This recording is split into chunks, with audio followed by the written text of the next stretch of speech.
안녕하세요. 타란툴라 코리아의 멍이멍입니다. 오늘은 우리 타란툴라를 어떻게 크게 키울 것인가 라는 주제로 이야기를 해볼 겁니다. 브리더들이나 그리고 많이 키우는 키퍼들한테 공통된 꿈일 거예요. 통상 야생 개체들, 흔히 말하는 WC 개체들이 훨씬 크게 자랍니다. 그리고 국내 사육 환경에서는 물론 오래된 개체들이 크게 자라지만 번식을 안 한 개체가 더 크게 자란다고 알려져 있고, 저 역시 그게 맞다고 생각하는 브리더입니다. 근데 이제 재밌는 게, 야생에서는 자기네들도 번식을 할 거 아니야. 무조건 타란툴라 같이 다산으로 살라는 애들은 번식철이 있어요. 왜냐면 유체가 작기 때문에 대부분은 번식철이 존재합니다. 그래서 수컷 때도 같은 시기에 수완들 대부분 되고, 그리고 봄, 여름에 엄청 먹이를 먹고 가을을 보내고, 그리고 다시 봄 시작되는 초기에 산란해서 보내는 경우, 새끼들을 보내는, 이게 이제 얘네 1년 사이클이란 말이야. 근데 야생에서 생각을 해보면 자기네들이 먹고 싶은 거 먹고, 그지? 그리고 지나가는 먹이들 선택해서 먹는단 말이야. 굴 앞에 쥐가 지나가는데 컨디션이 안 좋아. 그러면 안 나가겠지. 그리고 자기가 먹고 싶은 거 작은 건데 풍뎅이류 같아. 움직임 느낌으로 굴 앞에서. 그럼 걔도 패스하고. 근데 막 포짜포짜 튀고, 얘다 하고 나가가지고 먹고 오겠지. 그리고 수컷도 하기 싫어. 그럼 대문을 닫아. 이제 입구를 흙으로 막거나 거미줄을 많이 친단 말이야. 그럼 수컷들도 입구 앞에서 생각보다 수컷들이 그 스태핑이라는 거를 굴 안에 막 들어가서 하지 않고 밖에서 불러. 안에서는 메이팅을 진행을 못 해요. 왜냐면 공간이 안 나오기 때문에 암컷을 부른단 말이야. 그러면 암컷들도 자기가 선택을 할 거야. 이 수컷은 별로고, 움직임이 진동 치는 거 보니까 뭐 형편없는 것 같고, 그리고 본인이 선택을 한 거나.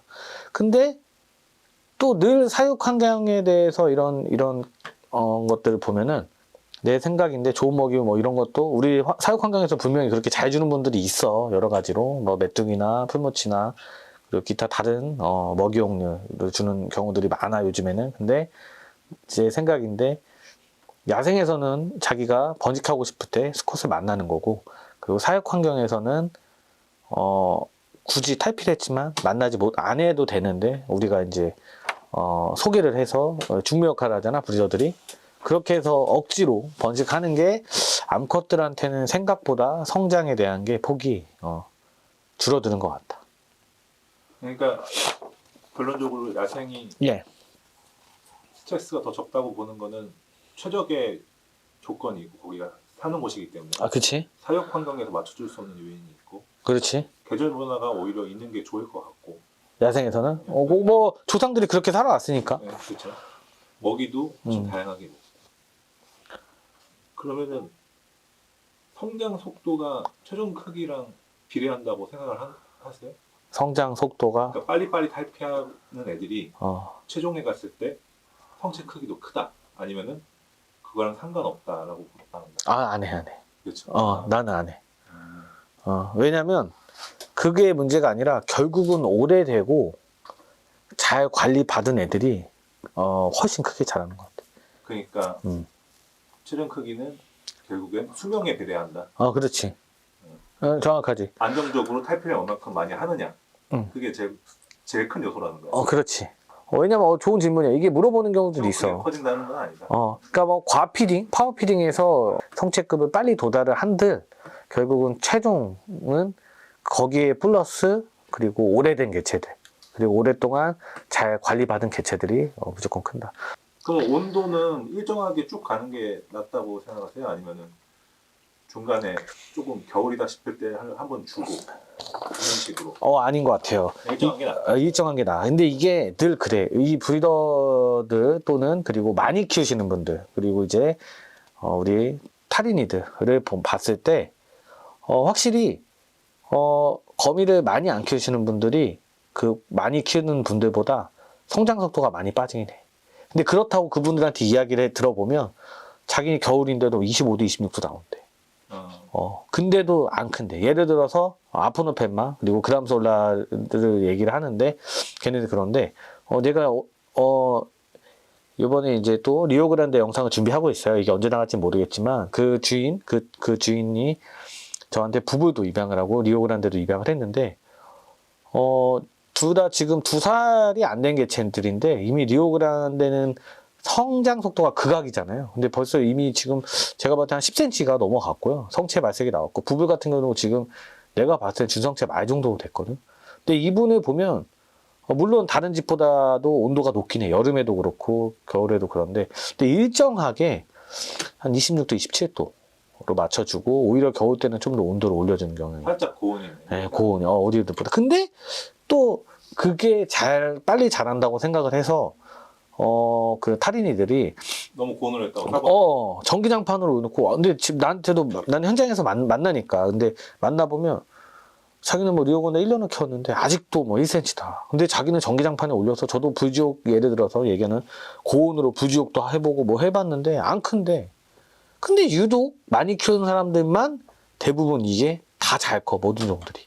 나는 근데 요즘에 이런 생각을 해봤어요. 이 영상을 찍기 전에 과연 그분들도 일정하게 1년을 딱 평가를 냈을 때 일정하게 탈피가 꼬이지 않게끔 성장한테 얘네가 방해가 되는 요인들을 온도로서 문제를 주진 않았나, 이런 생각을 해. 그분들이 분명히 나는 놓치는 게 있을 것 같아. 뭐 1년 동안 1cm다. 이거는 우리 샵들한테는 어쩔 수 없지. 밥을 그분들보다 자주 못 주니까, 그리고 관리도 못 하니까. 근데 정말 자기들이 거미 잘 키워요. 나 이렇게 온도 높여줬어요. 근데 더 겨울에도 이런데요. 안 커요. 이런 경우들은 내가 볼 때는 그 1년의 평균을 잴 필요가 있어.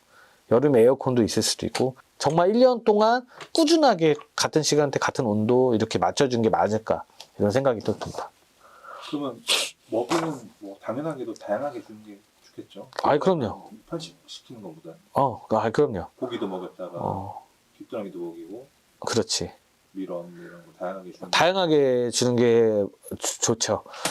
근데 이제 많은 키퍼들은 먹이를 오히려 좀 그 귀뚜라미만 주는 경우 좀 있어. 그 워낙에 선호도가 그리고 빨리빨리 소진을 해버리고, 거미 자체가 선호도가 높단 말이야. 근데 재밌는 건 귀뚜라미한테 그냥 일반적인 귀뚜라미 사료만 먹이지 않아. 생각보다 귀뚜라미한테 건노딩 같은 걸 많이 해. 나도 마찬가지고, 나도 빨간색 열대어 사료 있어. 물고기 사료. 근데 그게 유효용이 있어.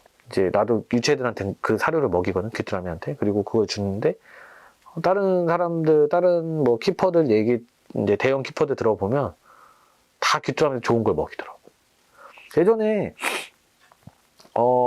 내가 쇼킹했던 게, 예전에 지금 타란센터가 노원에 있지, 그 수유리 쪽에, 타란센터 쪽에 킹 펫이라는, 얘기 되겠네요. 킹펫이라는 샵이 있었어요. 지금 없어졌지만, 거기 우리 타란센터가 지금 거기 역할을 하지만, 그 사장님께서 그 귀뚜라미한테 백숙을 먹이는 걸 봤었거든. 그때는 백숙을 이렇게 삶아서 귀뚜라미 통에다가 진짜 백숙 있잖아. 다리 이거 뭐 살이랑 뼈랑 이렇게 해서 이렇게 준 게 있었어. 근데 그때 내가 기억을 한번 물어봤어요. 근데 이제 좋은 거 먹여주고 먹여야 된다, 이런 얘기가 있었는데, 그때도 그런 브리더들도 있고, 지금도 현재도 좋은 거 먹여서 먹이는 애도 있어. 그래서 뭐 닭가슴살 귀뚜라미한테 주는 분도 있고, 그리고 헬스 하시는 분들 중에서도 자기가 먹는 그런 영양제 중에는 좀 순한 맛으로 해서 귀뚜라미한테 공급하고, 그거를 또 바로 귀뚜라미 먹고 배설하자마자 주는 경우도 있다. 그러니까 여러 가지 귀뚜라미만 주지 말고, 귀뚜라미의 귀뚜라미 사료보다는 좀 더 채소나 이런 거 다양하게 집에서 먹을 수 있는 거에서 좀 소금기 없는 거, 좀 자극적이지 않는 부분을 귀뚜라미한테 주고, 그걸 이제 건노딩이라고 했거든, 예전에 과거에는. 근데 그렇게 좀 프리미엄하게 해서 주는 게 오히려 성장 속도 이런 것들에 도움이 되지 않을까. 하긴 생각해보면 귀뚜라미가 배송이 와서 첫날 먹이는 건 귀뚜라미가 좋고, 일주일 뒤에는 쫄쫄 굶은 귀뚜라미를 먹이는 꼴이 되니까. 그렇지. 그렇지. 병으로 떨어질 수 그래서 나도 과거에서는 그런 얘기를 했어. 귀뚜라미는 귀뚜라미 농장에서 구매하는 것들이 더 좋다. 왜냐면 우리보다 귀뚜라미 농장이 훨씬 관리가 어떤 샵보다 잘할 거예요. 그런 데이터베이스가 많기 때문에. 근데 재밌는 포인트가, 제 지인 중에서도 귀뚜라미 배송을 받고 한 월요일에 배송을 받아. 그러면 그분이 한 목요일까지 굶겨. 똥을 다 빼는 거야. 그래서 근데 이게 역병이랑 예전에 이제 최근에 이제 병이라는 것도 돌았지만, 역병이랑 좀 달라. 아예 다 똥을 빼, 목요일까지. 그리고 목요일날 작은 빗자루 갖다가 죽은 거 다 빼. 그리고 계란판 같은 거랑 이런 것들을 다 바꿔줘, 환경을. 그리고 리빙박스 청소 싹 하고, 그리고 나서 금요일 날 좋은 사료를 줘. 그 다음에 토요일, 일요일 날 밥을 먹여. 그런 분이 있어. 똥을 다 빼고. 왜냐면, 그러니까, 과거였어요. 이것도 몇 년 전이었는데, 그냥 자기는 귀뚜라미 사료들마저 자기가 만들었기 때문에, 그냥 좋은 걸 먹여. 똥을 다 빼고서 군기 상태에서 한대. 그거 재밌었어. 그리고 야생에서 생각보다 도마뱀을 많이 먹는데요. 주식 중에 하나가 도마뱀이 있다고 하더라고요. 그런 것 같아. 그러니까 귀뚜라미만으로는 할 수 없는 뭔가가 있는 거지. 본인들도 선택을 할 거야. 왜냐면 걔네들도 그 진동으로 먹이를 감지한다고 했는데 그 감지뿐만 아니라 그 뭐 자기 조상 질량 뭐 이런 거 다 느낄 거야. 그러니까 어마어마하게 느낄 거야. 눈 감고 우리도 그렇잖아. 사람 발걸음 보면 알잖아. 엄마인지 아빠 이상하다. 예전에 과거에 그랬잖아. 그런 거 뭐 뭔가 내가 잘못했어. 방문에 숨어 있는데 발소리가 저게 형인지 엄마인지 아빠인지. 엄마면 나가. 엄마 하면서 내가 화분 깼어 그랬는데 형이야. 그럼 뒤지게 맞는 거고. 그런 경우들 있는 것처럼 그러면 거미야말로 더 잘하지. 그러니까 먹이를 다 자기들이 알아서 패스할 것 같아. 좋은 먹이만 먹고. 그리고 이제 애매한 문제인데 A팀은 안 하는 게 좋다고 대부분 생각을 하잖아요. 근데 야생에서는 산란을 자주 하는데도 크단 말이에요. 근데 사육에서는 확실히 메이팅을 안 시키는 게 좋죠. 그냥 내가 봤을 때는 안 안 하는 게 낫다. 왜냐면 해당 탈피 때 안 쓴다고.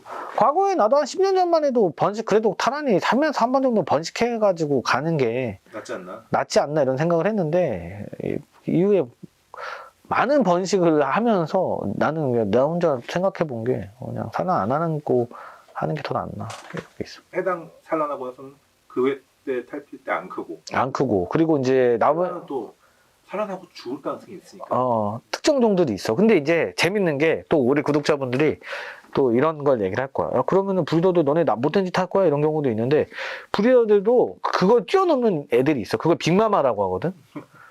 그러니까 산란을 막 3-4번 했는데 엄청 커. 그러니까 있긴 있어. 그러니까 무조건 나쁜 건 아닌데 그냥 평균을 냈을 때만 내가 얘기를 하는 건데 또 그런 애들이 빅마마라고 해. 우리들은. 빅마마가 뭐냐면 산란 한 3-4번 했는데 엄청 커. 그러니까 은퇴는 했어. 이제 현역으로서는 더 이상 안 쓸 거야. 왜냐면 그 3번의 번식이 너무 고맙게도 잘한 애들이 있어서 그런 애들은 이제 흔히 브리더들은 이제 빅마마라고 표현을 해. 그런 애들은 절대 안 패. 100만 원, 200만 원 줘도 절대 안 빼는 애들이 있어. 그러면은 우량 개체를 키우는 게 가능성이 높은가? 이것도 좋은 것 같아요. 내가 워낙 고인물이니까 우량개체 과거에서는 모샤베 그때는 그게 맞았어. 모샤베 유체가 번식이 되면 특히 판포가 엄청 어려운 시기 때 판포가 되면 0.5배가 더 큰 거야. 걔네 엄마가 크더라 뭐 이런 얘기가 그런 얘기는 무조건 기본으로 베이스에 깔려져 있고 그 새끼들 중에서도 만약 1cm 기준으로 잡을게. 어떤 애들은 0.8cm, 0.7인데 어떤 건 1.5cm 이렇게 크는 경우들이 있어.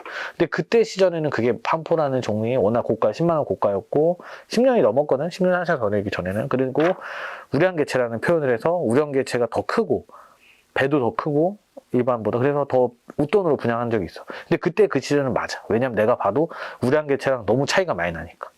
크기 차이가. 그러니까 이게 더 월등히 크겠다 했는데 지금 생각해보면 과학적으로 지금 보면 그 우량개체가 자기가 우량하려고 선택된 게 아니라 그냥 그렇게 만들어진 거야. 그 우량개체가 엄마 아버지가 큰 것도 우량개체인데 그것도 이제 무조건 기본으로 해야지. 브리더들이 요즘에는 수준이 많이 높아져서 안티 같은 경우도 이제 더 큰 수컷을 찾고 암컷들도 발색이 좋은 것들도 찾거든.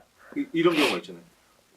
어미가 그렇게 큰 게 아닌데 만약에 크세라고 하면 산란을 200개를 했어. 그럼 이제 알집 크기에 정해진 게 있으니까 유체들이 작아지죠. 시작점이. 그렇지. 근데 얘는 같은 비슷한 크기의 어미가 산란을 했는데 알맹이가 똑같은 크기인데 유체는 50개밖에 안 나왔어. 그럼 확실히 유체가 크단 말이에요. 그렇지. 시작부터. 그렇지. 시작부터 크지. 이게 우량이라고 볼 수 있는가? 이것도 궁금하거든요. 굉장히 좋은 질문이야. 그러니까 내가 앞서 좀 전 거 얘기하다 만 거를 다시 얘기를 하자면, 그러니까 우량개체가 일단은 한 클러치 안에 어떤 게 딱 그 형제들 중에, 그러니까 자기네 동기들 중에 어떤 게 특정돼서 우량개체가 나올 수는 없어. 왜냐면 그 중에서도 이제 크게 나오는 경우가 뭐냐면, 이제 얘기를 해줄게. 자기 옆에 무정란이 있는 거야. 림프들이 그 안에, 클러치 안에, 알 속 안에 무정란이. 그러면 그 무정란을 어떻게 하냐면 먹어서 없애야 돼. 썩어버리면 알 전체가 망하니까.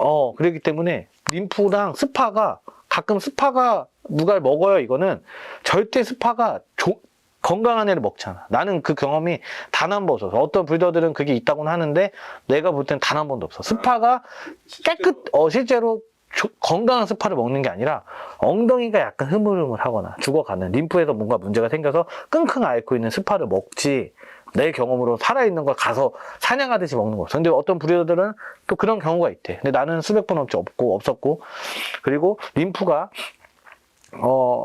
무정란을 먹으면 당연히 배가 엄청 커진단 말이야. 그래서 그게 스파 탈피하면 안 먹은 애보다 더 커져. 그리고 그게 이제 유체가 되는 거지. 그냥 하나의 청소 역할을 했던 것 뿐이지, 자기네들 다 같이, 동기들이 다 같이 저녁을 하려고, 알집에서. 그렇기 때문에 그냥 그 정도지. 그게 우량개체는 아닌 것 같아. 특정 안에서. 근데 말한 대로 그 어미 아비가 온전 건강한 상태에서 알게스보다 얼마나 깨끗하게 번식이 됐냐. 그게 우량개체 중에, 그게 우량개체. 다 건강하게 태어난 거. 억지로 살린 거보다. 클린한 것도. 근데 억지로 살린 것도 사실 그게 우량하다 이거는 말하기는 어렵겠지. 그러니까 근데 그거는 이제 브리더들이, 그러니까 브리더인 거야. 그걸 얼마냐 건강하게 살려가냐. 그러니까 우량 요소가 두 개가 있다는 거 아니야. 어미 아비가 큰 거. 그리고 같은 산란 조건에서 마리수가 적어서 크게 태어난 애들. 그거나 많은 거나, 아니, 그러니까 많이 나와서 적게 나오는 것도 우량개체. 그러니까 깨끗하게만 나오면 그냥 다 우량개체야. 그러니까 시작 크기는 상관없다? 시작은 상관없어. 탈피 여러 번 하면서 그게 격차가 메꿔진다고? 그럼. 임피디는 다른 게 생각해요?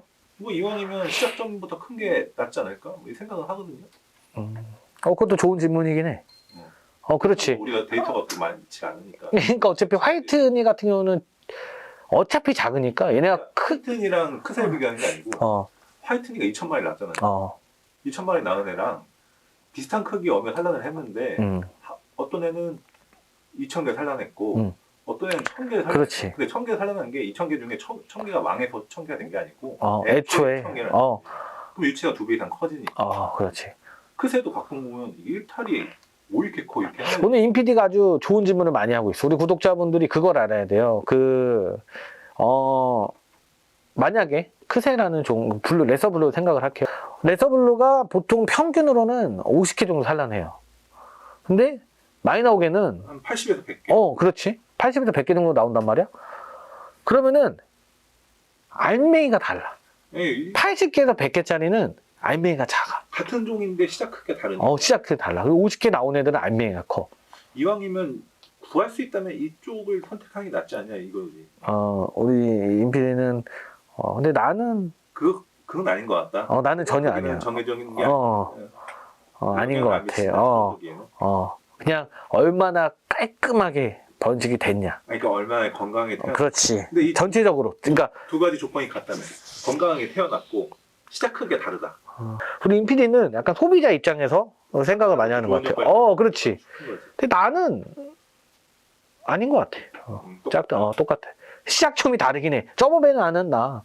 누가 1cm고 누가 1.5cm, 크긴 2cm 되는 애들도 있어. 그러니까 우리가 지금 해줄 수 있는 말은 개체를 크게 키우고 싶은 건 성장 속도에 비례하는 것도 아니고 제일 중요한 요소는 꾸준하게 긴 수명으로 키우는 게. 정리 잘했어. 이거 3개가 길어서 이거 해줄 얘기니까 긴 수명을 유지해주기 위해서 위험 요소를 제거를 해라. 그게 메이팅이고 너무 높은 온도나 너무 낮은 온도 이런 걸 제거. 그렇지. 정리를 할게요. 우량개체의 단어는 이제 한 알집, 한 클러치 안에 모든 우리 전우라고 동기들이 특정 애만 그게 부여받는 게 아니고 이 알집 한 클러치 에그색 안에 있는 전체적으로 깔끔하게 나온 애들이 난 다 우량 개체라고 본다. 우리 타란툴라, 우리 반려 타란툴라들의 크기가 국내 최대로 크고 싶은 것들은 우리 모든 키퍼들한테는 꿈이에요. 그리고 그런 성취감도 있을 거고, 그렇기 때문에 다 그런 로망이 있으면서 우리가 이 생물을 보고 키울 거란 말이에요. 근데 제가 이제 오늘 총 정리를 하자면, 꾸준한 온도, 꾸준하게 거미가 좋아하는 온도로 과연 1년 동안 평균 유지가 됐는지 그거를 볼 필요가 있어. 먹이는 이제 다양하게 먹이를 주는데요. 먹이 또한 귀뚜라미를 이제 다른 것들, 다른 생물을 받아서 이제 뭐 미럼이나 급여할 때도 이런 사료만 배식을 해서 주는 것보다는 좋은 먹이, 좀 더 좋은 먹이들을 주고, 자극적인 거 말고요. 정말 건강한 먹이를 주고 급여하는 게 좋을 것 같다. 그리고 이제 브리더가 아니고 사육 환경에서 정말 꾸준히 오랫동안 키우고 싶다고 생각하시는 분들은 한번 메이팅이나 브리딩도 한번 생각을 해볼 필요가 있어요. 왜냐하면 메이팅 같은 경우는 수명에 좀 영향이 있는 것 같아요. 그렇기 때문에 뭐 크기보다는, 그래서 수명에 영향이 있을 수도 있으니까 그런 위험 요소를 좀 제거하기 위해서는 메이팅이나 그리고 브리딩 같은 경우는 좀 선택 사항이긴 한데 안 하는 게 오히려 개체가 더 크게 자라는 것 같다. 결국엔 긴 수명이. 결국에는 이제 긴 수명으로 연결되기 때문에 위험 요소만 제거하는 거죠. 그런 것 같다. 우량 개체를 선택을 하자면 어떤 특정 정도, 특정의 이런 그 개체 집단, 한 클러치에서 나온 거에서 어떤 거 우량 개체를 선택을 하는 것보다는 그냥 어미 아비가, 그리고 얼마나 깨끗하게 번식이 됐는지 정도만 보고 입양해도 될 것 같다. 많이들 물어봐. 이런 스파이더리랑 ним프에서 나고율이 얼마나 되냐. 그래서 뭐 브리더들을 색안경 끼고 보시는 분들은 우리가 스파이더링도 분양을 하니까, 그러면은 스파이더 폐사율이 100마리 중에 한두 마리 안 죽는 경우도 많아. 네. 진짜로. 아, 그러니까 그거잖아. 완벽한 상태에서 나온다고. 완벽하게 림프 때 다 되고 오히려 안 죽고 유체까지 가는 경우도 좀 많아. 생각보다 스파에서는 폐사율이 거의 없는 것 같아.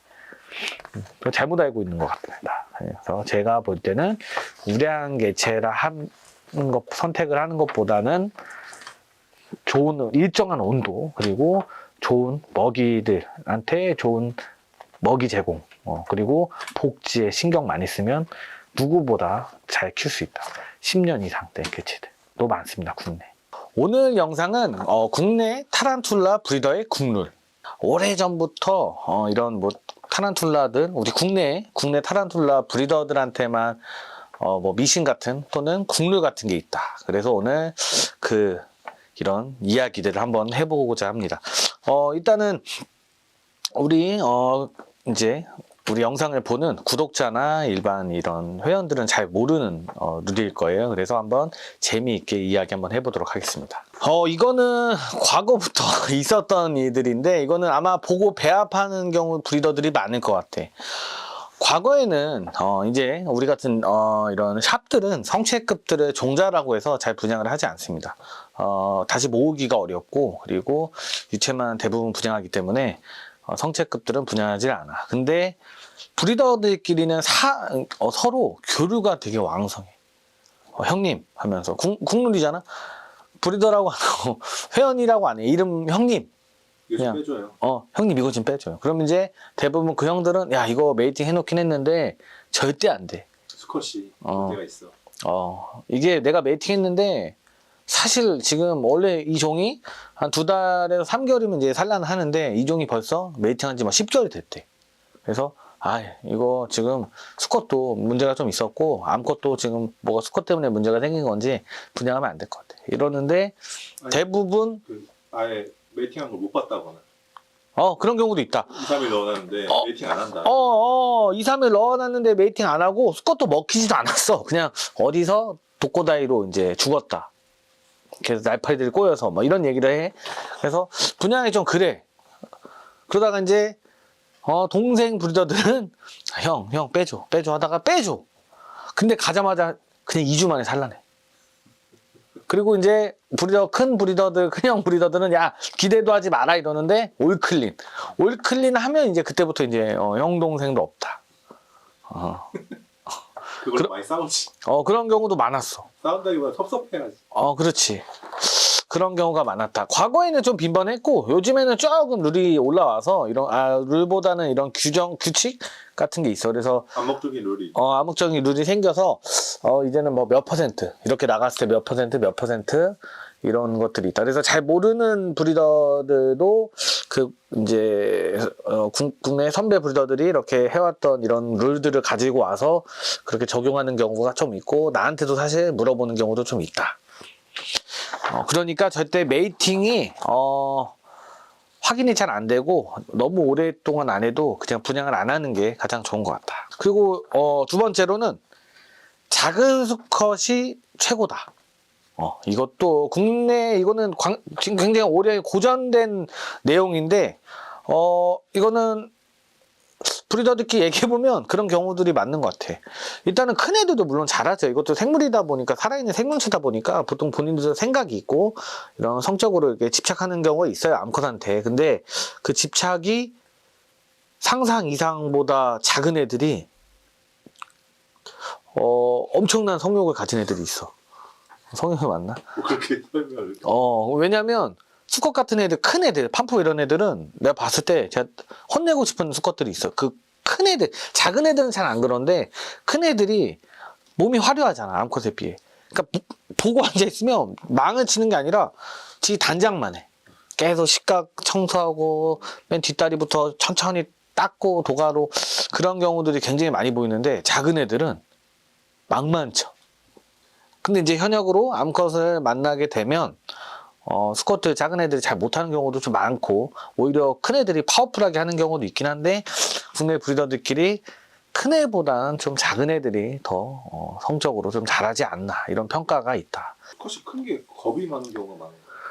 너무 도망가고. 그런 것 같아. 수컷들이, 큰 애들이 오히려 허우대가 멀쩡한데 암컷이 공격 한 번 했을 때 막 밖으로 나가가지고, 배혜성 같은 경우는 막 털을 털고, 그리고 막 올드월드종 같은 경우는 막 핀셋 같은 거 물어버리고, 암컷한테는 덤비지도 못하면서, 그런 경우도 좀 있는 것 같다. 이것도 오래된 고전 내용인데 작은 수컷들이 잘한다. 이거는 브리더들이 거의 국룰이죠. 국룰이야. 많이 알고 있는 것 같아. 근데 물론 생물이다 보니까 큰 애들도 잘하는 애들이 있어요. 그런 애들이 있다. 이거는 그냥 흘러들어라. 그리고 이제 세 번째, 이것도 아주 오래전 고전 내용인데, 골리앗류가 쥐를 먹으면 죽는다. 메이팅을 하고 나서 쥐나 이런 큰 고기들을 많이 먹이는 경우들이 있어. 근데 뭐 설치류를 잡아주는 것보다는 이제 냉동피키들 이런 것들이나 좀 큰 것들도 준 경우들, 그러니까 무조건 살아있는 것만 줘서 문제가 터진 게 아니라 그런 거 먹고 죽는 경우도 좀 있다, 이런 얘기가 있다. 메이팅하고 한번 서랍만 풀어주세요. 맞는 것 같아요? 골리앗 많이 키우신 분이 쥐 먹이면 골리앗 죽는다고 그래가지고 귀뚜라미 먹이는 분들이 좀 있었어요. 맞는 것 같아? 그래? 야생에서는 쥐 먹고 그거 다 먹을 텐데. 그치. 그렇게 생각하면 돼. 어쨌든 야생에서도 뭐 쥐가 없는 게 아니니까 설치류가 죽어 있고. 그때 뭐를 소화를 못하는 거 아니냐 뭐 이런 얘기도 했었고. 그냥 의문사를 너무 해버리니까 그때 그런 얘기가 나왔었죠. 물론 네가 의문사가 워낙에 많으니까. 근데 요즘에 통계를 보면 쥐보다는 과거에는 조금 빨리 키우자고, 그리고 그 크기에 대한 집착이 좀 있어서 과거형 브리더들은, 왜냐면 큰 애들이 산란 양도 많고 좀 더 안정적이다라는 얘기가 있었기 때문에 좀 더 많은 먹이, 대중적으로 주는 귀뚜라미 이런 것보다 여러 방법을, 막 미꾸라지부터 해서 되게 많이. 형이 미꾸라지 먹으면 죽는다고 그랬다. 난 미꾸라지 많이 줬었지, 과거에.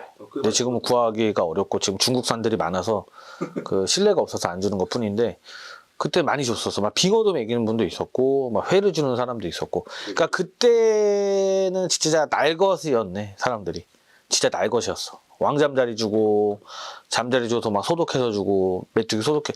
그때는 그랬는데, 지금은 좀 그때 이제 선배들이 있었기 때문에 지금 그러진 않는데, 지금은 오히려 이 복부를 크게 하는 것보다는 산란할 때 좀 더 가볍게, 경쾌하게 이제 산란을 준비하기 위해서 좀 소실시키는 경우가 좀 요즘엔 있다.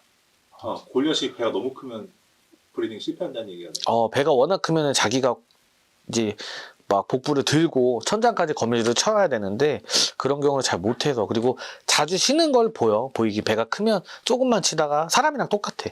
몸이 크니까 거대하니까 쉬는 경우도 있다. 그래서 골리앗 같은 경우는 뭐 쥐만 먹이다가 죽는다는 과거형이고, 지금은 사실 전체적으로 좀 골리앗은 본인이 생각하는 뭐나 먹성이 좋지만 본인이 키우는 사람보다는 본인이 생각했던 것보다는 좀 소식시키는 게 좋지 않을까라고 생각합니다. 이것도 재밌어. 이것도 브리더들이 약간 이런 거 있어. 좀 헝그리한 브리더들, 또 이 키우시는 분들.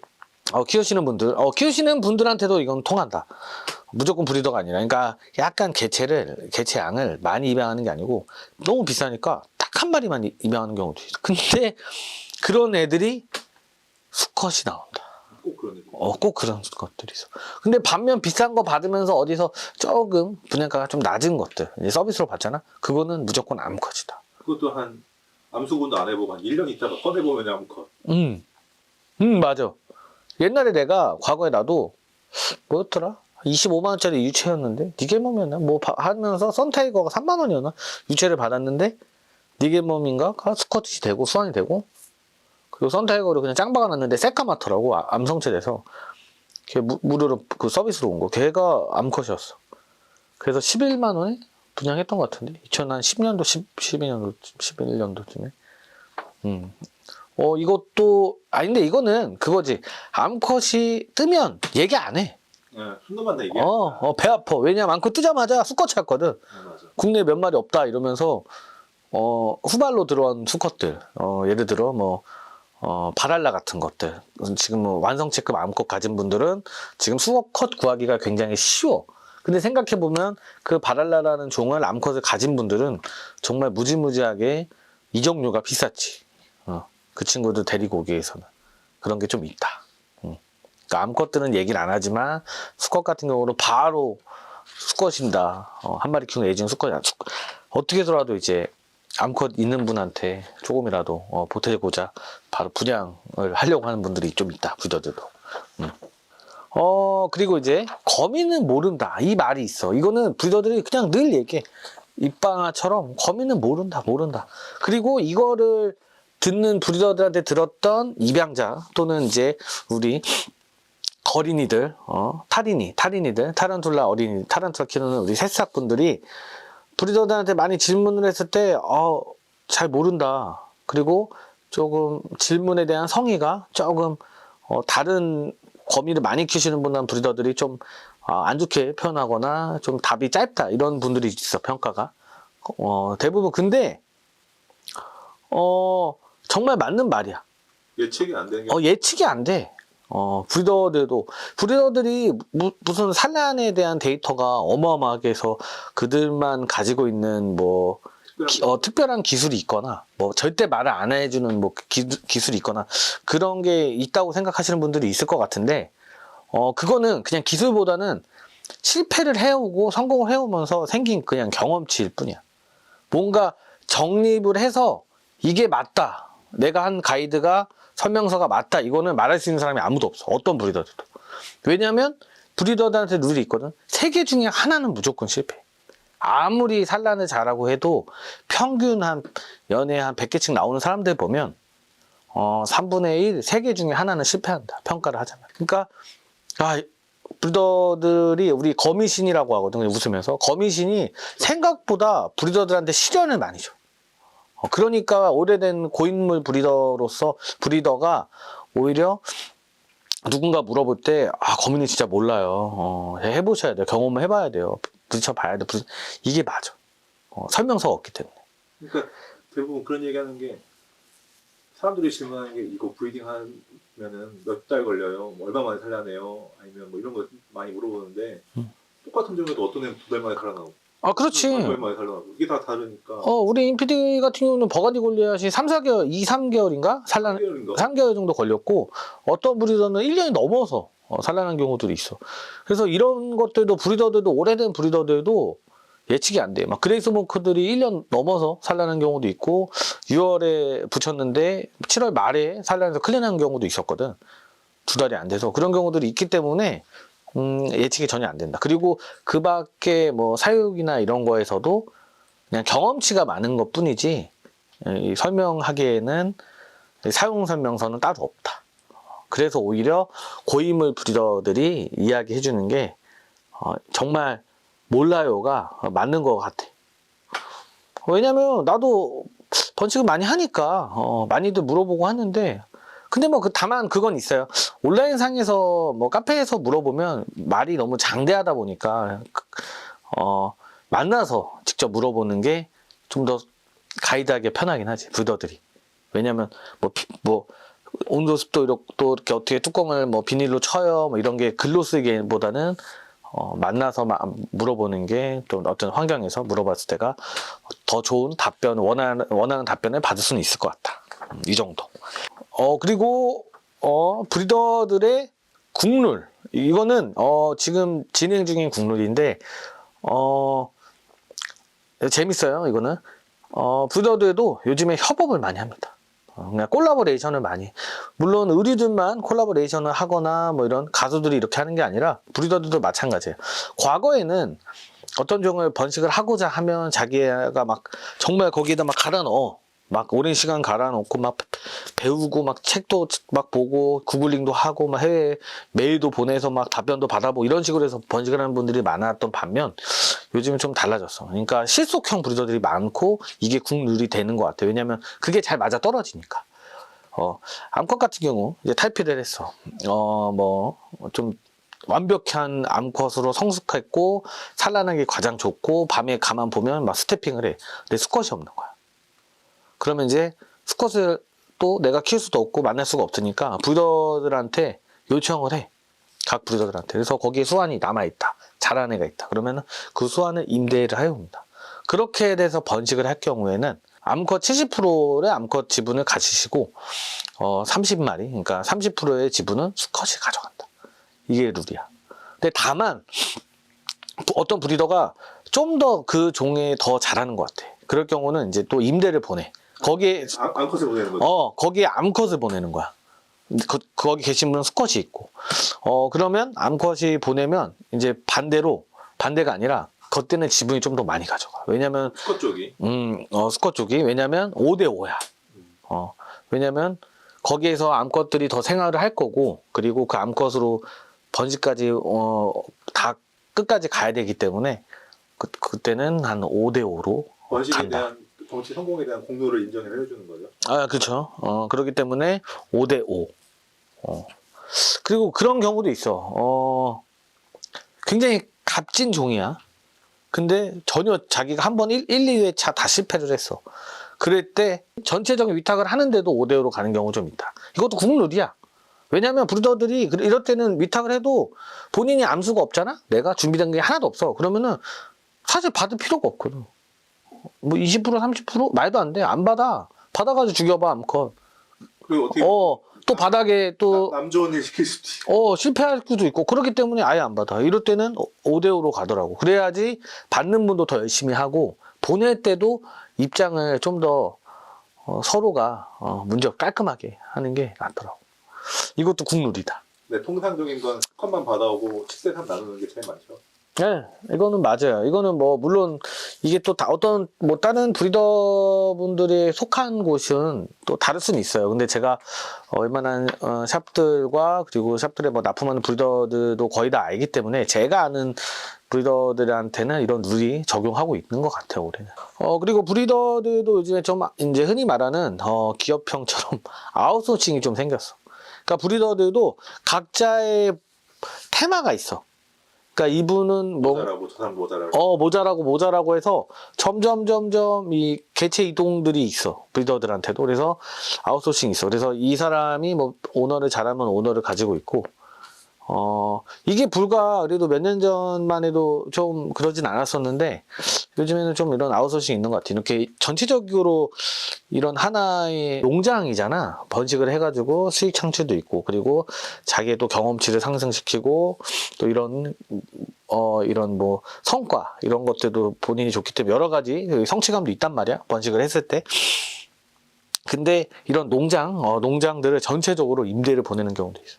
그리고 저쪽 농장에서 자기는 이게 어려우니까 전체 테마를 이쪽으로 보내는 경우가 좀 있다. 그래서 아웃소싱처럼 일어나고 있다. 내가 못하는 거를 저쪽으로 다 보내서 저쪽에서 하고, 내가 잘할 수 있는 거는 내가 뭐 잘하는 거고. 그게 그런 게 좀 생긴 것 같아. 되게 거미줄처럼 늘려놓았어요. 이게 사방으로 늘려놓은 거야. 그래서 내 그 지인들 브리더 보면은 누구는 배회를 하고 누구는 뭐 많이 그런 걸 해. 그 내가 사실 이런 크새 같은 경우는 또 브리더 중에 잘하는 애들이 좀 있어. 그리고 나는 근데 크새를 배송을 안 하는 게 아니라 나도 랩한 거 다 해봤거든. 그랜드 슬램을 달성했지. 랩한 거를 다 해봤어, 나도. 사람들이 내가 안 해본 줄 알아. 다 해서 그들한테 그런 것들을 내가 랩한 걸 브리더, 임피님도 랩한 걸 그랜드 슬램 달성했잖아요. 네. 그죠? 블루, 그리고 마스카라, 인터메디아. 인터메디아까지지. 인터메디아가 제일 많이 나왔죠. 제일 많이. 그리고 골리앗 보관됐고, 나도 뭐 여러 번 그랜드슬램을 달성한 사로서 못하는 게 아니라 배송도 왜 이렇게 웃어요? 그냥 민망해. 랩팜걸 브리더로서 이 다른 사람들한테 좀 고가의 개체들은 좀 그쪽에 더 많이 맡겨. 왜냐면 그게 있어. 크새 같은 경우 이런 게 워낙 털에 예민하고, 내가 그거에 털 맞고만 배송 털 맞으면 일이 안 돼, 하루 종일. 개체량도 많고. 그래서 차라리 그런 관리가 더 중요하잖아, 걔네들은. 잡충도 그렇고 온도도 예민해. 클수록. 그렇기 때문에 나는 이제 사실 이런 작은 종들 요즘에는 작고 빨리빨리 소진되고. 옛날 재밌는 얘기 있는데 그냥 나는 지금 구하는 거야. 구티 안틸 그림 볼 그런 거지. 브리더 활동하기 초창기에 사람들이 막 멍이 먹는 거미 막 브리딩 한다고. 예전에 그랬어요. 나보고 그 동남아, 내가 이제 지타류를 워낙 좋아해서 초창기 때 타이제브를 엄청 좋아할 때, 타이제브라 이런 거 동남아 경영이 좋아할 때 나보고, 그러니까 그때도 내가 그 업적을 달성하고 있는 과정이었어. 코발트, 뭐 불지타. 그때 형이 브리딩을 너무 잘하니까 사람들이 샘이 나가지고 그렇게 막 평가한 거지. 그렇지. 멍이 먹는 것만 브리딩하고. 그럴 수 있어요. 왜냐면 이제 나도 점차 성장했었거든. 그때 그런 지타류들만 번식을 하다가 다 해버린 거야. 그러니까 그랜드 슬램을 달성한 거야. 내가 원하고자 하는 것들이 번식이 다 되니까, 그때 이제 배성들이나 이런 오너멘탈 브리더들이 나를 좀 안 좋게 보긴 했지. 근데 결국은 내가 오너멘탈로 갈아타서 오너멘탈 전체적으로 다 번식을 하고 이랬을 때부터는 이제 조금씩 올라오긴 했었지. 결국 이게 브리더 얘기가 아니라 내 자랑 같아. 지금은 그냥 가장 대중적인 거 그냥 왕창 브리딩만 한다. 그렇습니다.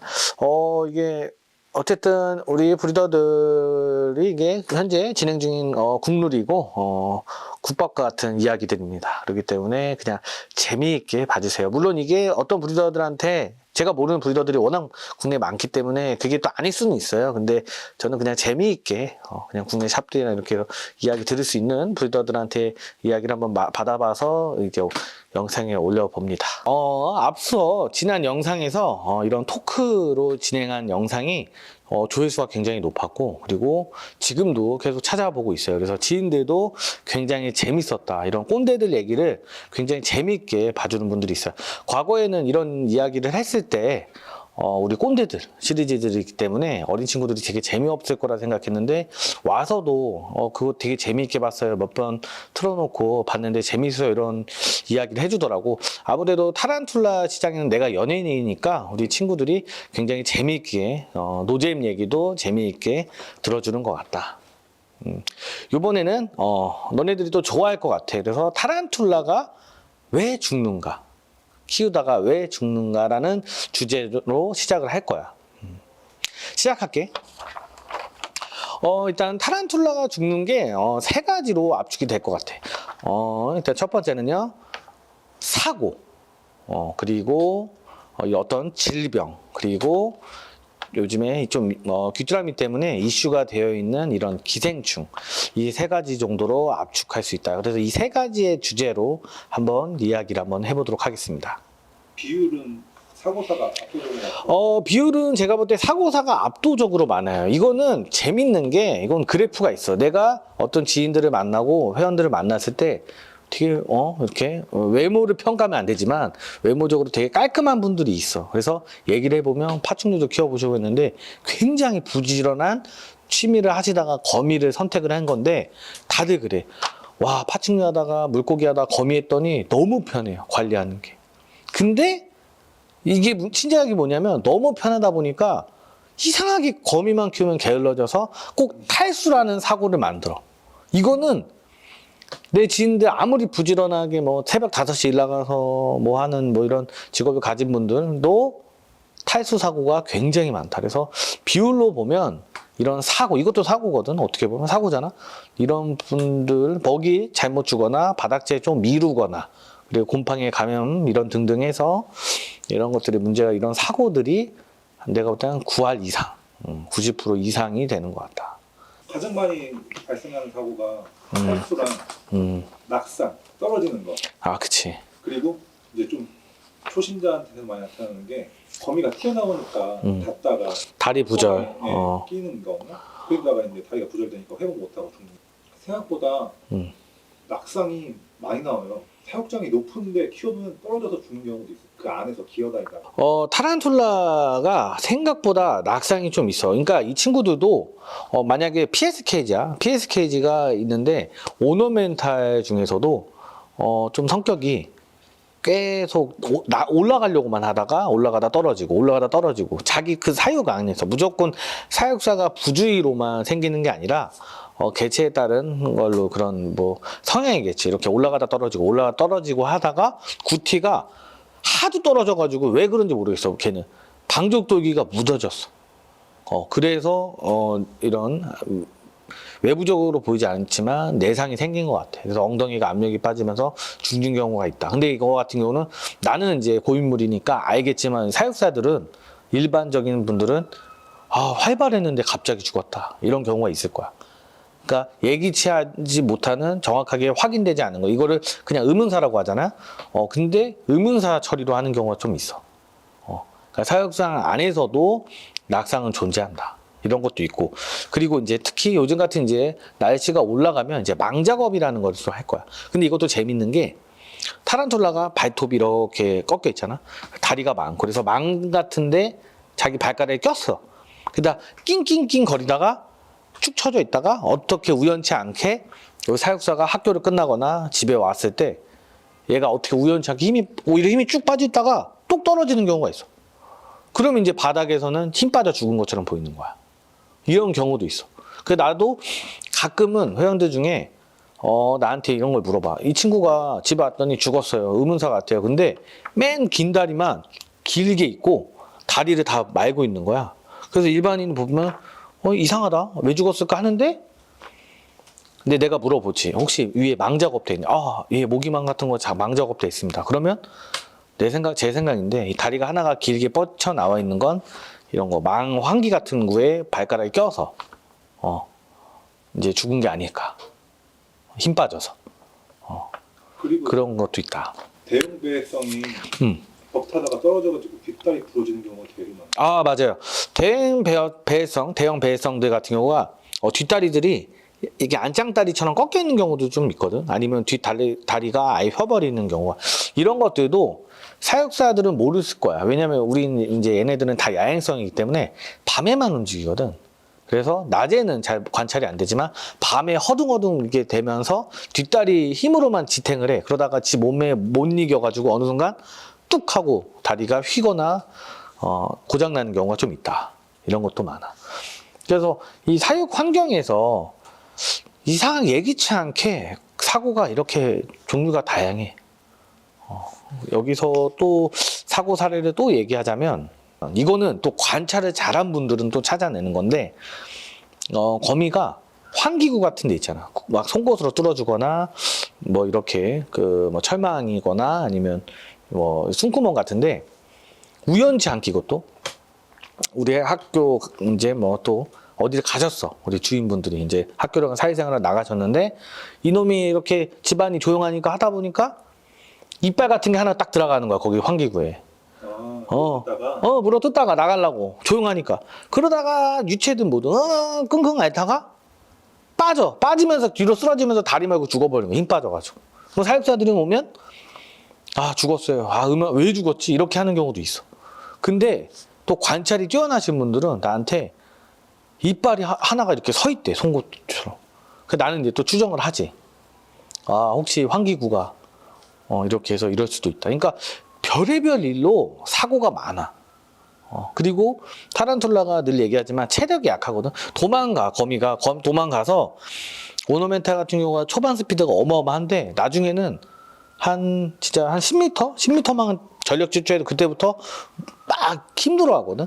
그런 것처럼 이런 사고가 났을 때도 힘을 다 갖다 써버리고 정말 힘들어서 죽는 경우도 많아. 어떤 사고가 일어났을 때.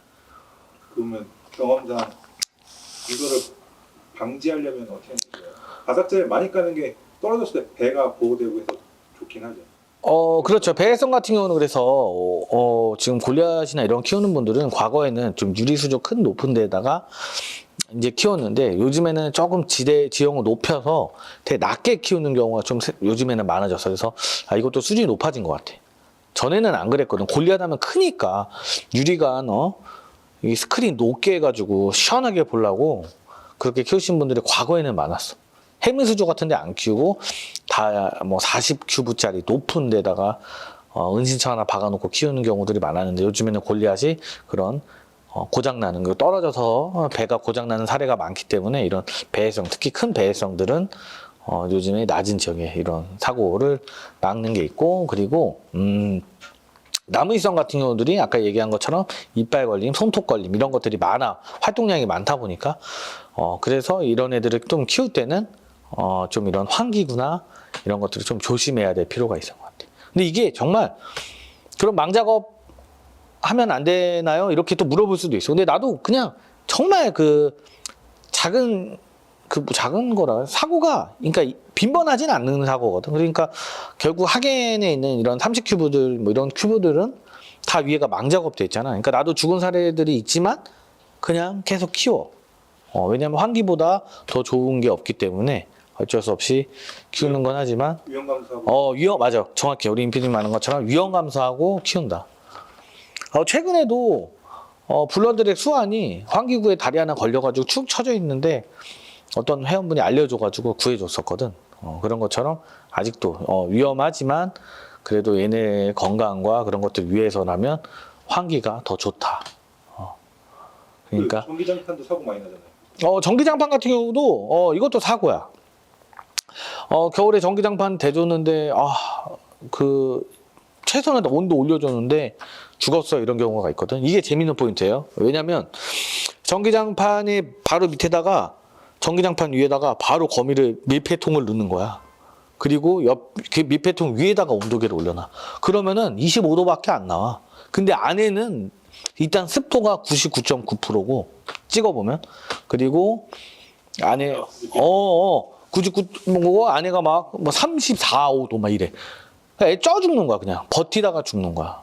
일단은 말하지만은 비닐하우스야. 그러니까 사람이 더운 거에 습도까지 100% 만들어버리면 사람도 사우나에서 힘들잖아. 그러니까 더운 거는 밖에서 막 40도만 이래, 뭐 30도 이래. 그러면은 뭐 그래도 버틸만 하거든. 근데 거기에 비닐하우스 쳐버린다 생각해봐. 죽는 거야, 그냥. 그런 것처럼 전기장판이 좋다고 해서 그냥 전기장판 위에다 올려놓고 다 말려서 죽여버리거나 아니면 습도가 너무 높아서 애들이 이런 장애들이 생겨. 탈피를 했을 때 웹모트가 오던가 아니면 탈피를 했을 때 주행이 잘 부자연스럽거나 아니면 사냥할 때 굉장히 이런 자기 몸이 컨트롤 잘 안 되는 경우가 좀 있다. 이런 것도 전기장판이 같은 것들, 이런 열원을 제공하는 것들이 득이 될 수도 있고 독이 될 수도 있는데 초보자들한테는 독이 될 경향이 있다. 사고가 많네. 지금 생각해보니까. 대부분이 사고로 죽어요. 사고. 뭐 바닥재 채택을 잘못해가지고 죽는 경우도 있고, 뭐 그런 경우가 굉장히 빈번하게 있다. 그럼 질병은 뭐가 있습니까? 질병 같은 경우는 예전에 뭐 타란툴라 질병에 대해서 아마 소개를 했었으니까, 이제 가장 대표적인 못 먹는 병. 사냥을 했는데 흡수가 잘 안 되는 경우. 근데 여기서도 절반 이상이 도가부절이야. 최근에도 나한테 물어본 분이 있어요. 뭐 파나마 블론디랑 그리고 뭐였더라 무슨 핑크토였는데 얘가 먹이 흡수를 못해. 그래서 사냥은 많이 하는데 먹이 흡수가 안 되는 거야. 그래서 죽는 경우들이 좀 있는데 이것도 일반 사육자들이 봤을 때는 이빨까지 벌리고 사냥을 하다 보니까 사냥도 잘하고 뭐 이랬는데 그 먹고 다음날 죽었대. 근데 제가 한번 이게 까보면 이빨이 아예 두 개가 부절돼 버린 거야. 그러니까 먹이를 사냥을 한 다음에 어떻게 해서라도 도가를 벌려가지고 먹이를 제압은 했지만 다음날 모든 힘을 거기다 갖다 쏟아붓고 자기의 이제 에너지가 없기 때문에 연료가 다 떨어졌잖아. 밥을 못 먹었으니까 그냥 그대로 죽는 거지. 근데 놀랍게도 도가가 또 복구가 돼요. 도가가 복구가 되는 것들은 그게 있어. 그러니까 등갑보다 배가 커야 돼. 그러니까 도가가 부절이 언제 됐냐가 중요하거든. 그래서 탈피 직후에 도가가 부절이 된 거면 그거는 탈피 하다가 부절된 거지. 그런 거는 질병이겠죠. 그런 거 같은 경우는 다음 탈피까지 사실 연결되기가 어려워. 근데 조금이라도 먹이를 먹고 부절이 되면 타란툴라가 자기가 불편한 걸 아니까 타란툴라의 모든 기관이 만약에 탈락이 되잖아. 그럼 타란툴라가 알아요. 그래서 자기가 이 몸으로는 사냥하기도 힘들고 좀 불편하니까 정말 최선을 다해서 탈피를 해서 복구를 시켜버려. 대신 하나도 안 커. 근데 말도 안 되는 탈피 기간을 만들어.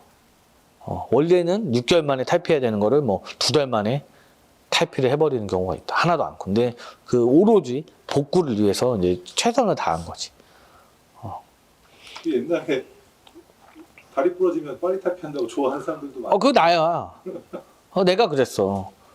맨날 탈피 폰 끊고서 맨날 탈피 빨리 한다. 좋아했던 게 나였거든, 과거에는. 그게 좋은 줄 알았어.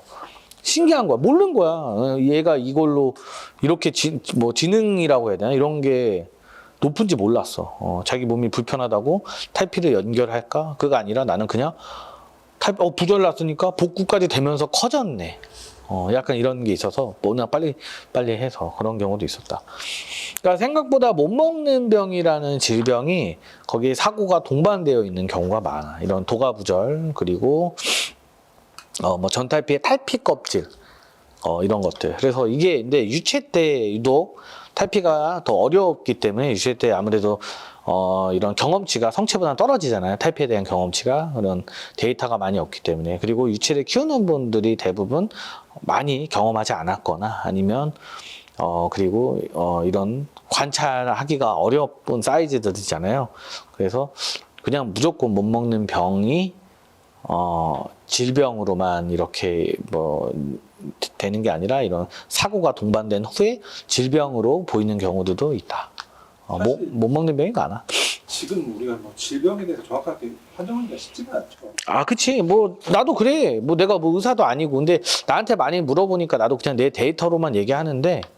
보이면 뭐 혹이 난다거나 그런 거. 그치. 근데 일단은 도가 부절이 됐을 때는 온도를 굉장히 올려서 타란툴라의 신진대사를 올려주는 게 가장 좋아. 얘가 살려고자 하는 욕심이 있을 때 우리가 해줄 수 있는 건 습도와 높은 온도거든. 생각보다 과할 정도로 온도를 올려서 얘가 죽더라도 도와주는 게 온도야.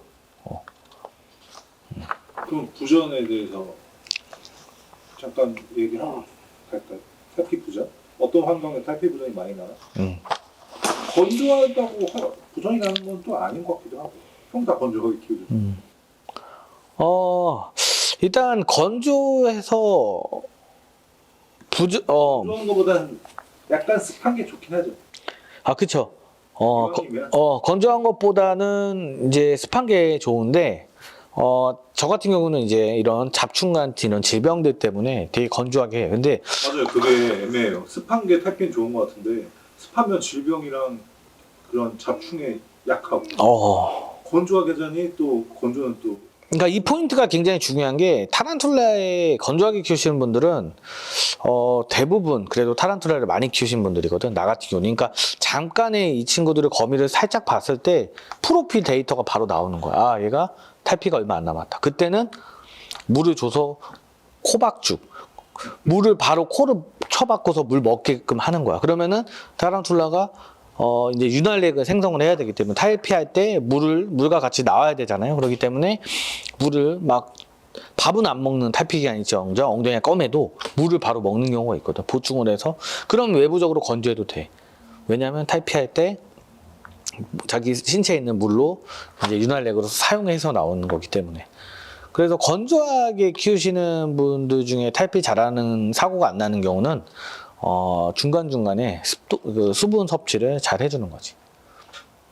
그래서 무조건 또 건조한 게 나쁜 건 아닌데, 만약에 건조하게 키우려고 하시면 이런 습도 조절을, 그러니까 수분 섭취를 잘 타란툴라 신경을 쓰는 게 좋고, 그리고 대부분 그래도 타란툴라는 약간 습하게만, 약간 건조한 것보다 습하게 키우면 이런 질병에 취약할지 모르지만 탈피 부전에는 뭐 크게 문제될 것 같지는 않다. 그리고 이제 대형 배송이 정자세는 뒤집지 못해가지고. 그치. 근데 또 무조건 배회성이 정자세 한다고 막 큰일 났다, 이건 아닌 것 같아요. 그러니까 본인의 선택이긴 하지만 그게 무조건 잘못되는 것 같지는 않고, 나는 그런데. 근데 그거를 만약에 배회성들이 정말 뭐 골리앗 같은 큰 애들이 그 정자세로 한다면 잡아서 돌려주는 게 낫긴 하지. 그게 생각보다 위험하지 않아요. 그러니까. 뒤집어주면 탈피해. 제 타이밍에 그걸 발견을 하는 애가 관건이니까. 맞아. 그게 자기 몸의 무게를 못 이겨서 탈피는 다 완벽하게 했는데 옆으로 눕다가 다리가 휘어버리는 경우가 있거든. 그러니까 이왕이면 좀 뒤집기 쉽게 뭐 구조물을 넣어준다거나. 그치. 네, 그게 쉽지 않대요. 그러면 이제 마지막으로 기생충? 기생충 같은 경우는 앞서 예전에 영상에서도 올렸지만, 이 거미가 건강 상태가 좋지 않으면 이 거미가 이 배면 쪽에 모든 기관들이 다 숨어 있잖아요. 그러니까 뭐 섭취하는 입부터 도가, 그리고 뭐 숨구멍, 그리고 항문, 이런 것들이 다 배면에 다 있단 말이야. 그래서 위에 있는 게 아니고. 그렇기 때문에 바닥면 쪽에 취약한데요. 거미가 그래도 필터가 잘 있대. 이런 기생충들이 못 도는. 근데 건강이 안 좋거나, 뭐 타란툴라가 예를 들어 감기 같은 질환에서 이런 필터들이 열렸을 때 기생충이 감염된다고 하더라고. 근데 이게 감염되면 바로 이게 우리처럼 뭔가 기침을 하고 이런 표현하는 게 아니라 점점점 이제 거미를 죽게 만드는 거야. 그래서 죽기 직전까지도 정상적인 행위를 하게 하거나 먹이 섭취까지 한단 말이야.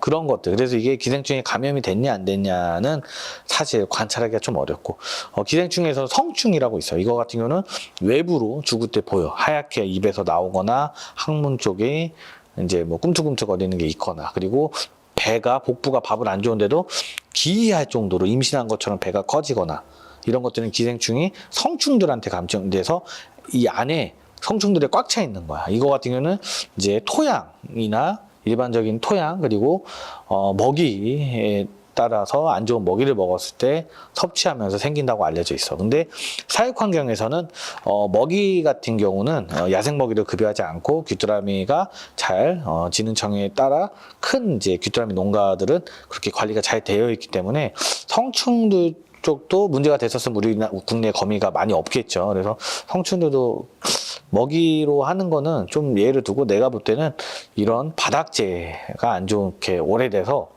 오염돼가지고, 이제 바닥재가 우리가 오래 쓰잖아요. 그래서 상하거나 그랬을 때 이제 거미가 거기에 노출돼서 안 좋게 되면, 그냥 안 좋은 뭐 날파리, 흔히 그냥 쉽게 와서 날파리들이 거미의 이제 안 좋은 냄새를 맡고 거기다 알을 낳거나, 배면 쪽에다가 그런 것들, 그런 것들로 죽는 경우가 많은 것 같아. 죽는 모습이 너무 끔찍하니까 인상이 강해서 그렇지 사례는 그렇게 많지는 않을까. 성충의 사례는 내가 알려드리는데요. 일반인 의원 키우시는 분들은 많이 없고요.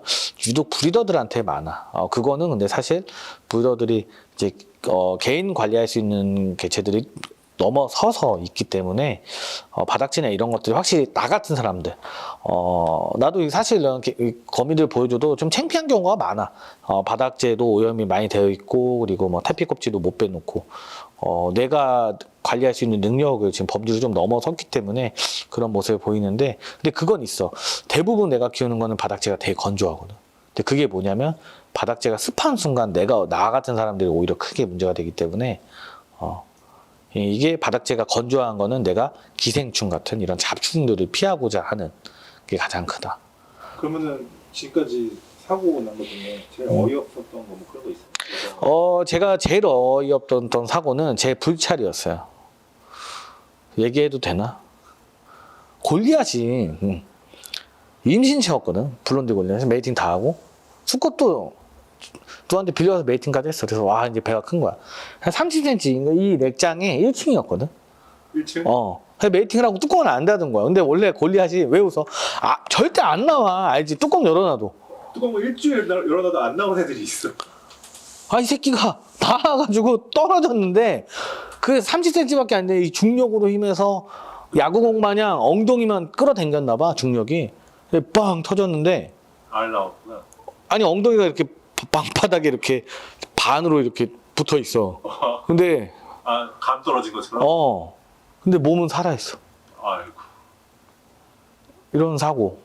그리고 과거에 제일 화났던 게 헤드셋의 노래를 듣고 있었거든. 벌써 웃긴다.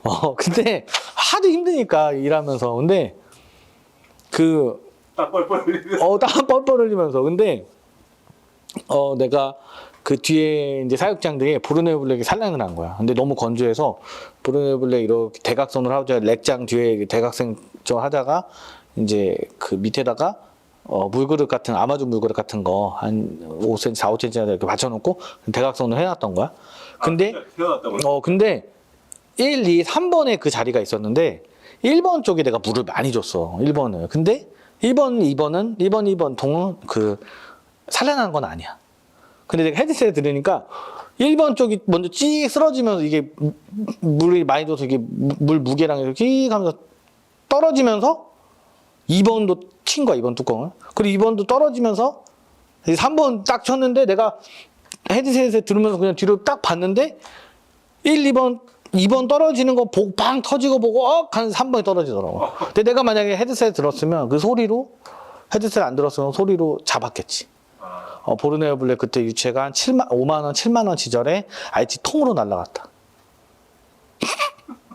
이런 것도 나중에 이런 사고 사례를 조합해서 얘기하는 것도 많은 것 같아. 재밌을 것 같아. 삼청에서 탈출했는데 거미줄을 다 칠해놓고 다시 들어가는 경우도 있고. 그런 것도 있었지.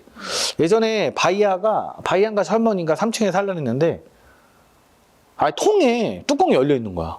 근데 거미줄이 두껍게 쳐져 있는 거야. 그래서 내가 봤는데 이놈이 뭐지 했어.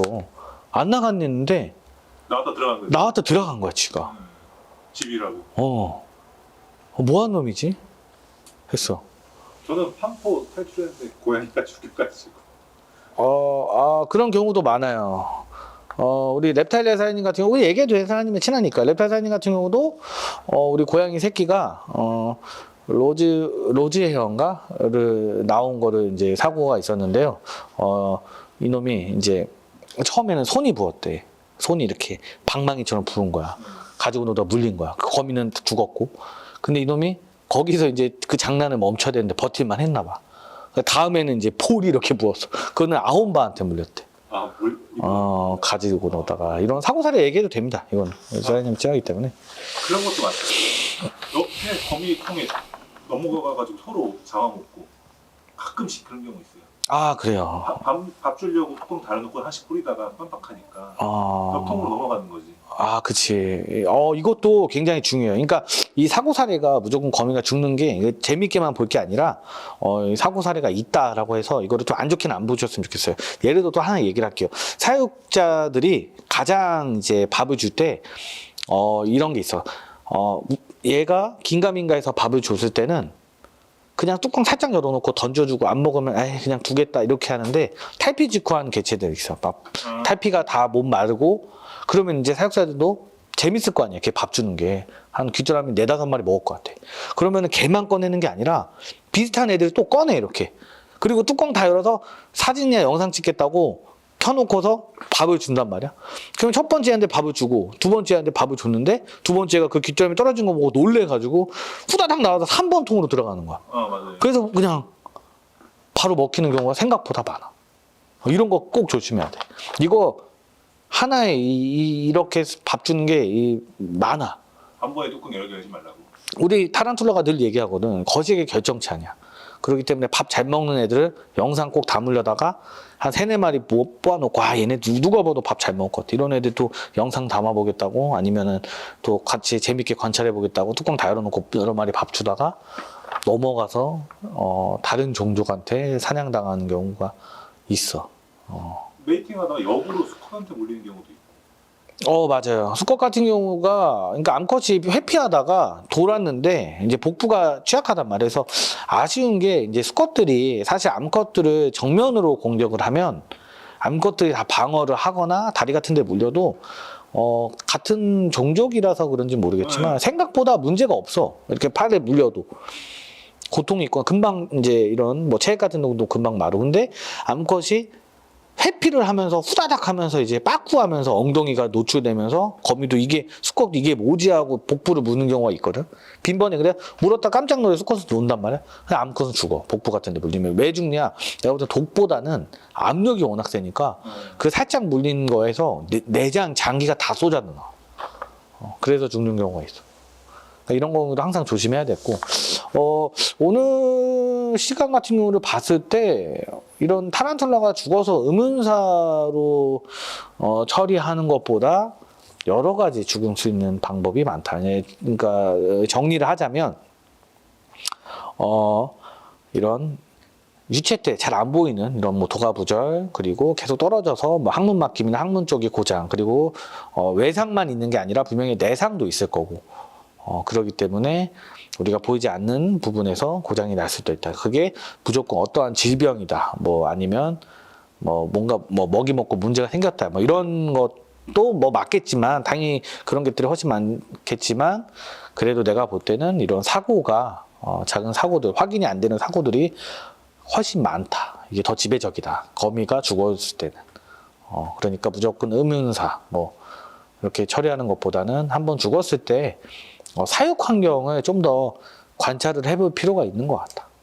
도가가 부절이 됐는지, 그리고 먹이 흡수에 대해서 먹이가 무조건 안 먹는다, 못 먹는 병이라고만 단정을 할 게 아니라 이빨 쪽에 부절이 있었는지, 사육 환경에 문제가 있지 않았나.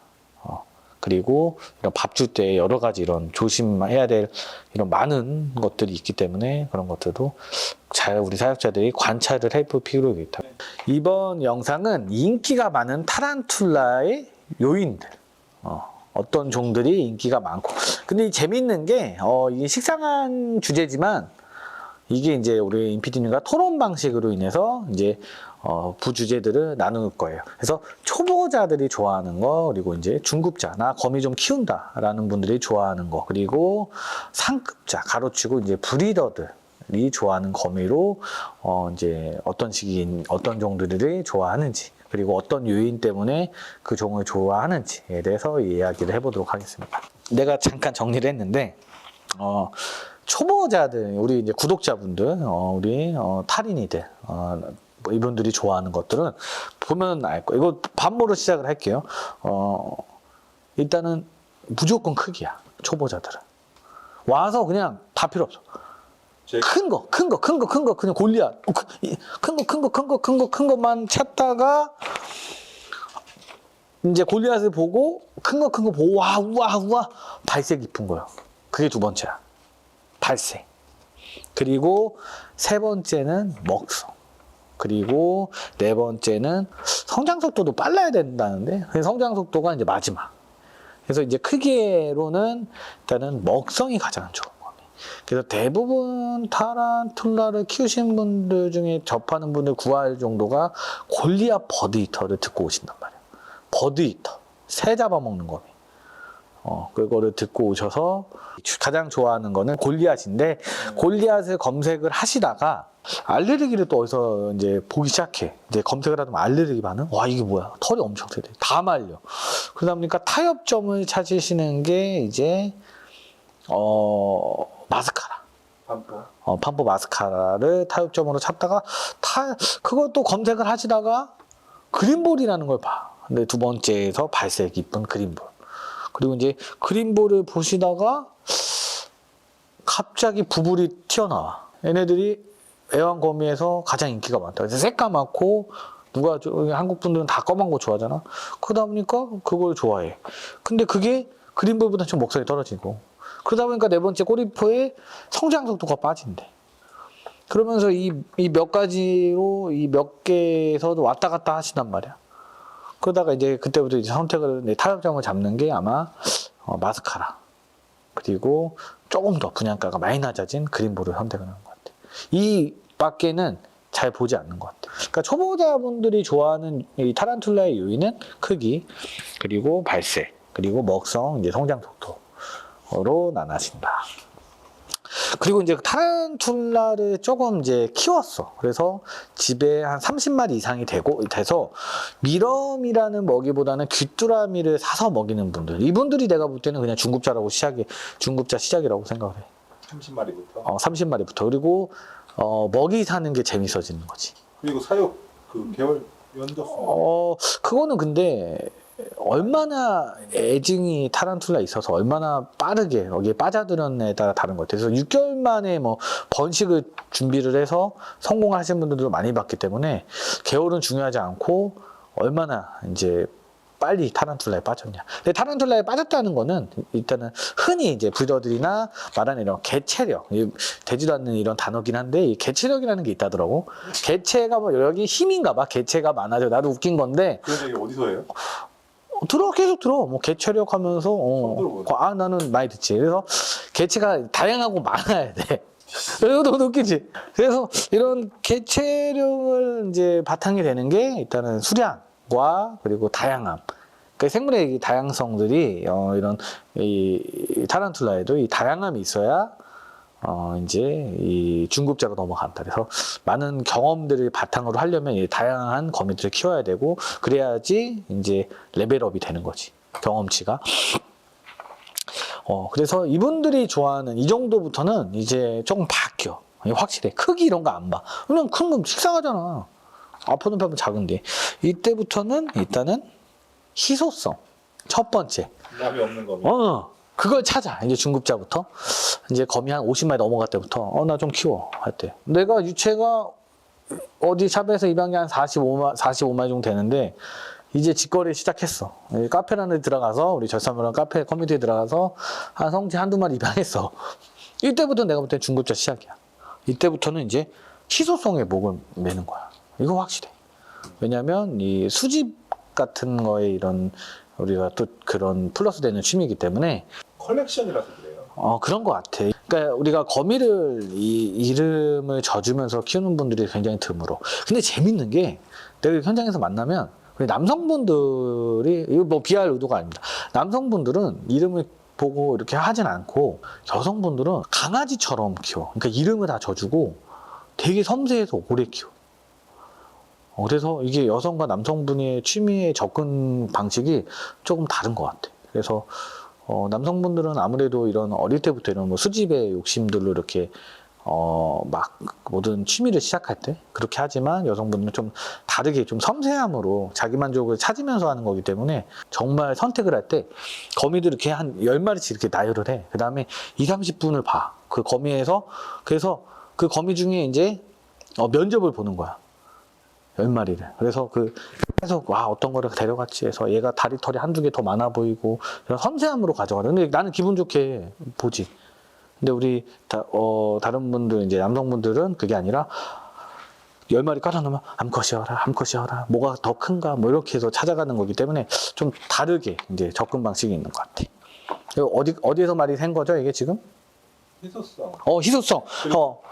그래서 희소성을 이제 찾게 된다. 그래서 남들이 잘 없는 정보가 없는 거미들로 이제 희소성으로 하고. 근데 이제 두 번째가 중급자분들은 죽으면 안 돼. 이제 실수로 인해서 죽으면 안 되지만 희소성 플러스 강인함. 강해야 돼. 그러니까 이런 아프노펜마에서도 좀 아포노펜마드 이런 것들이 중급자분들이 인기가 좀 많은 것 같다. 거미를 키우는 분들이. 그리고 이제 세 번째가 이제 성장 속도가 그때 이제 따라가는 것 같아. 그러니까 크기 발색은 이제 접어두고 이제 내 생각에 희소성과 강인함, 그 다음에 성장 속도. 왜냐면 성장 속도가 빨라야 돼. 여기서 좀 늦으면 안 돼. 그렇기 때문에 성장 속도가 세 번째에 위치하지 않을까. 성장 속도는 근데 빨리 성취를 보여야 되는 거는 뭐 초심자나 뭐 아니야, 초심자보다 우리 어느 정도니까 거미를 많이 좀 시작을 해서 되게 재밌는 단계에서는 성장 속도가 좀 요인이 되지. 크기 발색보다도 성장 속도가 더 뒷받침돼. 왜냐하면 탈피를 했을 때 만족도가 또 있으니까. 와, 커졌다, 이런 거. 그러니까 초심자나 브리더나 상관없이 성장 속도는 중요하다고. 아, 그렇긴 하지. 브리더는 빨리 스펀이 써야 브리딩을 할 것이고 초심자는 지루함을 달래려면 탈피를 해야 되니까 당연히 중요한 부분이 있고 성장 속도는 빠질 수 없는 필수 요소죠. 근데 초보자분들은 성장 속도라는 경험 데이터가 많이 없기 때문에 초심자들이 거미 이거 처음 키워보는데 맨날 밥 떠먹고 왜 이렇게 가만히만 있지? 그래서 이탈하는 경우가 제일 많거든요. 너무 안 커서 초보자분들의 분들이 거미를 접했을 때는 성체에 대해서 기대치를 갖고 키우시니까 아마 성장 속도는 나중에 경험하게 될 것 같아.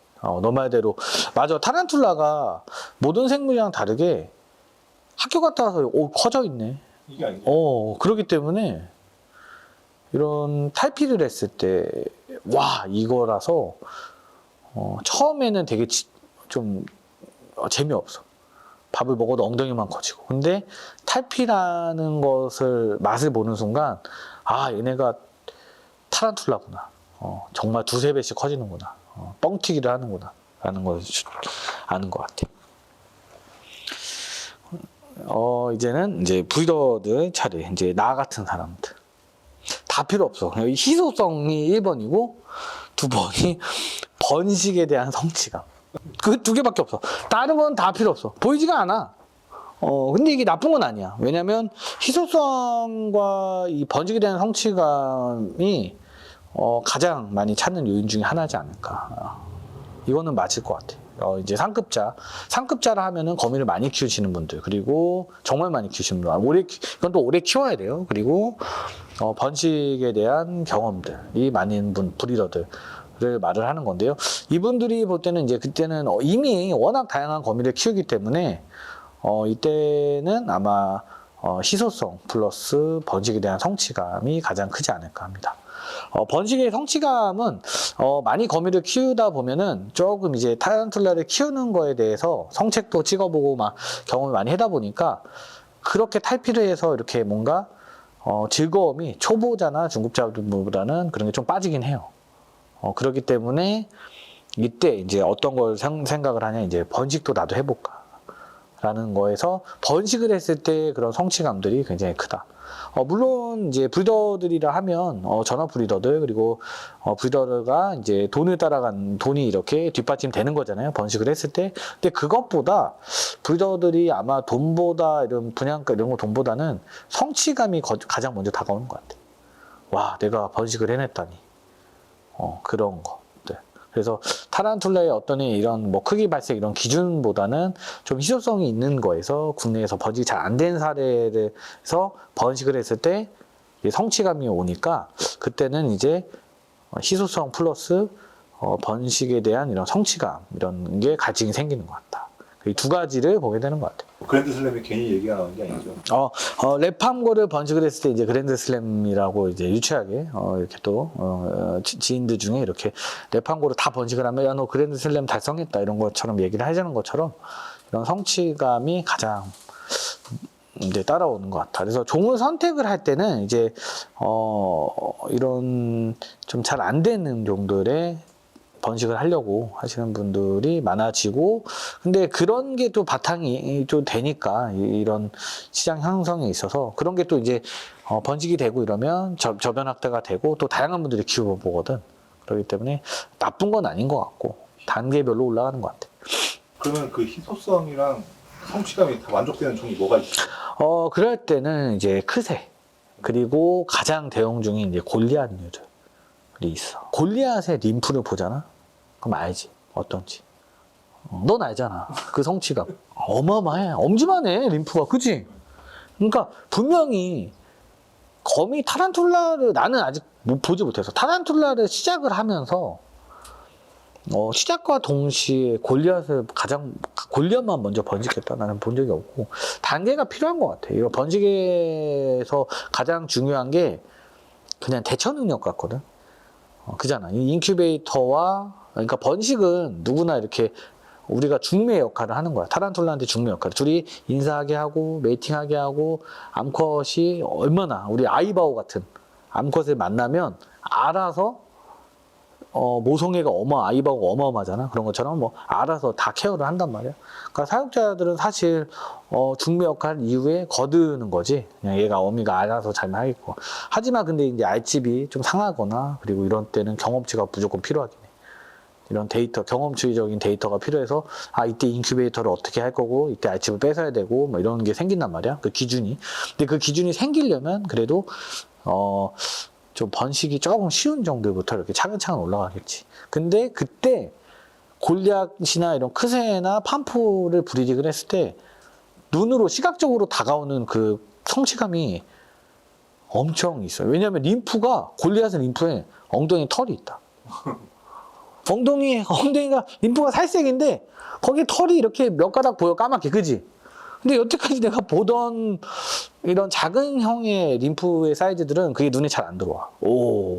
이게 발가락 까딱까딱 거리나 하는데 골리앗은 털부터 보여. 알집이 손바닥만 하니까.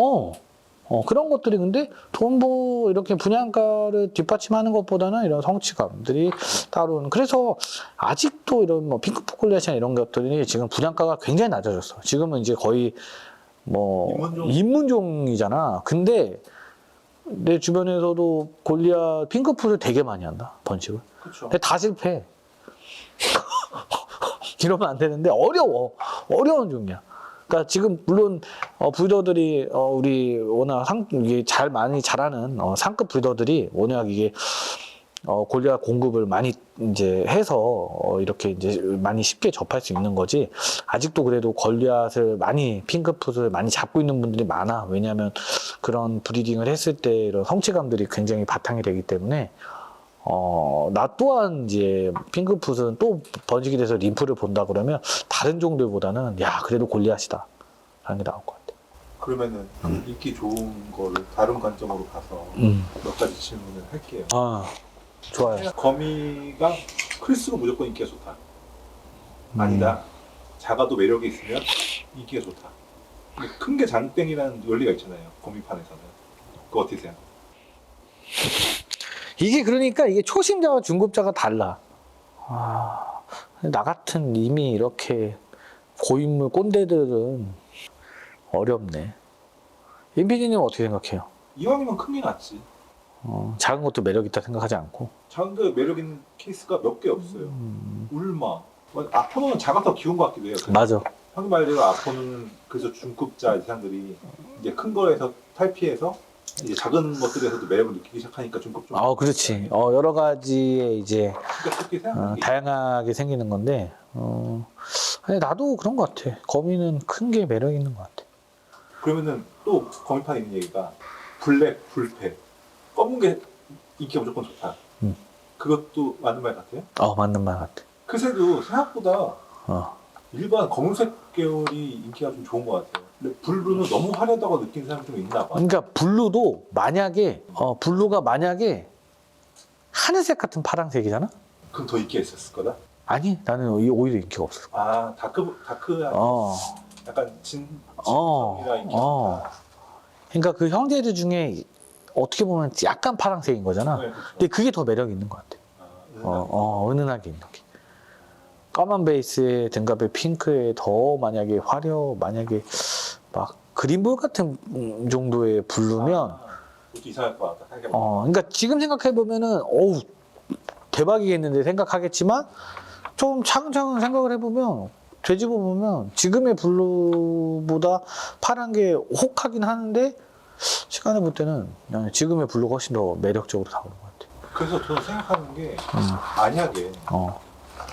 진짜 골리앗 블랙폼이 있다면 인기가 어마어마할 것 같아요.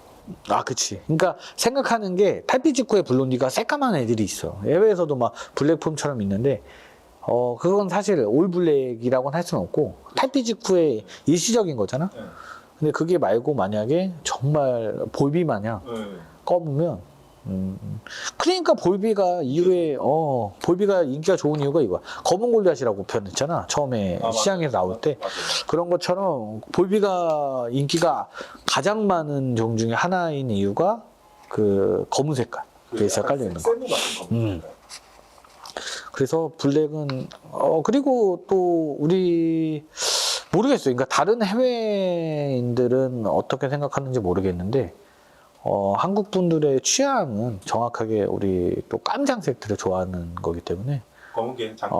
검은 게 장땡이지. 왜냐하면 여름철에 우리 얼주가 얼어 죽어도 아이스처럼 더 죽어도 검은 티들이 많거든. 한국인 감성이. 그렇기 때문에 존재 인기 많은 것 같아. 새파라는 거미는 처음에 인기가 좋다가 사그라들잖아요. 그러니까 인기 없어진다기보단 값어치가 좀 맞아. 사그라들잖아요. 맞아. 정확해. 왜냐면 뭐 구티나 이런 것들도 인기가 굉장히 많고 뭐 그러지만 이 유행 같은 그런 게 있어. 네. 파란색 해진 애들은 팔팔팔 타오르고 조금 이제 대중적으로 이렇게 천천히 가거나 뭐 이런 게 있는데 부블 같은 경우나 이런 까만 것들은 팔팔팔 타오르진 않지만 은은하게 가. 계속 인기가 있어. 그 구티도 그렇고 말불도 그렇고 처음에는 그 인기가 어마어마했지. 지금도 이제 그때 인기가 워낙에 많았으니까 지금도 이제 인기가 많은 종이긴 하지만 그냥 나가는 걸로 봤을 때는 까만 게 그래도 훨씬 더 지배적이지. 이 종이 엄청 레어해서 초고가였어요. 근데 사람들이 모두가 키워가지고 싶을 거 아니에요. 그러다가 브리딩이 좀 많이 돼가지고 가격이 막 몇 토막이 났어요. 그럼 그게 인기가 오히려 접근성 높아졌는데 사그라든다? 아니다. 사그라들지. 그쵸. 그게 가격이 높으니까 인기가 있었던 거다. 이거는 맞아. 왜냐면 이게 타란툴라가 이런 파충류 산업이랑 다른 게 파충류는 사실 한 종의 색깔의 차이거든. 근데 타란툴라는 아예 종 차이잖아. 종 간에 이 종을 만들어서 종끼리 붙여서 뭔가 개량할 수 없는 시장이기 때문에 타란툴라가 유달리 순혈주의가 강하죠. 그렇지. 물고기는 순혈주의가 없어요. 생각해보면 다 개량해서 키운 거란 만들어낸 거란 말이에요. 그러니까. 하다못해 강아지도 그렇잖아요. 그렇지. 근데 타란툴라는 순혈주의가 강해요.